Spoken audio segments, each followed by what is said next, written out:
Togo, sommet de l'État, les dignitaires thèmes dans le viseur. Le colonel Ouro subitement remplacé à la déesse des Fat.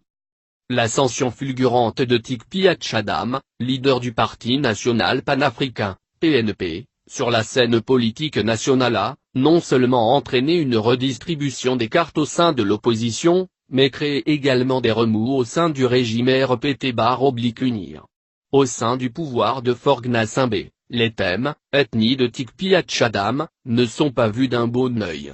Certains sont devenus des indésirables, d'autres sont obligés de faire montre d'un zèle inouï pour témoigner leur loyauté au prince. Mais, à l'évidence, des cadres thèmes qui occupent des postes stratégiques font les frais de ce que certains qualifient déjà de purge des thèmes au sein de l'appareil étatique et sécuritaire. La dernière victime de cette purge n'est autre que le commissaire-colonel Ouro Banyanassam, directeur des services interarmés des FAT. Il a été finalement relevé de son poste vendredi, officiellement pour des raisons de retraite. Alors qu'il serait admis à la retraite depuis. Il est remplacé par le colonel Basseyi.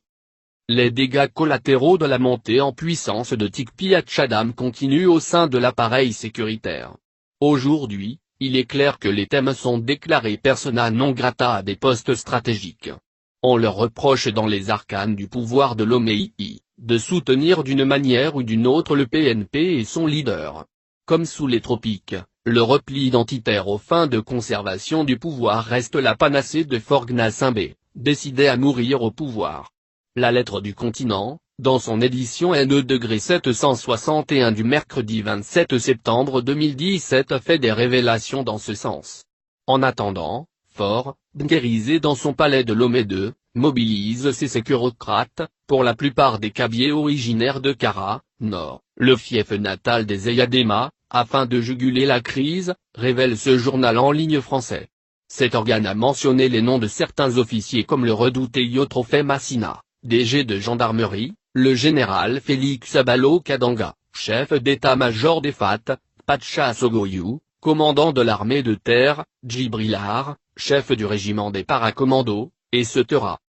Pour ce faire, Faure Gnassingbé a senti la nécessité d'écarter les officiers thèmes qui, selon lui soutiendraient leurs frères ou éprouveraient de la sympathie à leurs égards. Selon des indiscrétions, le commissaire-colonel Ouro Banyanassam serait depuis dans le viseur. Le braquage dont il a été victime le 10 mai 2017 à Johannesburg en Afrique du Sud paraît suspect aux yeux de certains. Son remplacement brusque à ce poste vient à nouveau renforcer les suspicions. Certes, il a été admis à la retraite depuis mais bénéficiait de la confiance du prince. Pourquoi le faire partir en ce moment précis où il est clair que les Kotokoli sont dans l'œil du cyclone? Se demande un de ses proches. Cette persécution n'épargne pas non plus certains de ses proches. Tout récemment, le beau-frère de cet officier a été nuitamment enlevé puis gardé au Seri durant quelques jours pour des raisons qui ne seront jamais dévoilées. Au-delà des liens familiaux qui existent entre les deux hommes, ce dernier reste l'homme de confiance du colonel. Bien avant le commissaire-colonel Ouro Banyanassam, son frère d'armes Ouro Korio Mola Agoro a lui aussi été subitement relevé de la tête du 3e régiment d'infanterie de Temeja, remplacé par le lieutenant-colonel Takunyadi à l'Oignon. Dans cette logique de thème bashing purge des thèmes, la cabale alourdie contre le Gal Saïmémen reste une preuve évidente. Seulement, ce ne sont plus uniquement les officiers Kotokoli qui sont visés. La plupart des cadres, originaires de cette localité, sont soumis à d'énormes pressions. Même certains journalistes, thèmes, bien que proches du pouvoir, ne sont nullement épargnés. Ils seraient objet de pression et intimidation. Les thèmes étant majoritairement musulmans, certaines autorités musulmanes mais non thèmes font aussi les frais d'un amalgame inquiétant. Selon des informations, même le Koliak d'Ameham serait accusé par certains faucons du régime, de ne pas frapper fort les manifestants. Il lui est reproché d'être tendre avec ses frères musulmans. N'eût été l'intervention du président d'une grande institution de la République, ce ministre, qui fait montre, ces derniers jours, d'un zèle remarquable à les mettre à exécution des menaces de démission comme il l'avait décidé. Le directeur général de Togosel Tchadedji aussi promoteur de la chaîne Radio Taxi FM et certains cadres de Tchamba, sont aussi dans l'œil du cyclone. On assiste à une guerre de clans sans précédent au sein du régime RPT-UNIR. Les premières victimes sont sans doute les cadres Kotokoli dont la communauté est en première ligne dans la contestation du régime de Faure Gnassingbé. Pour certains analystes, cette purge ne fait que commencer.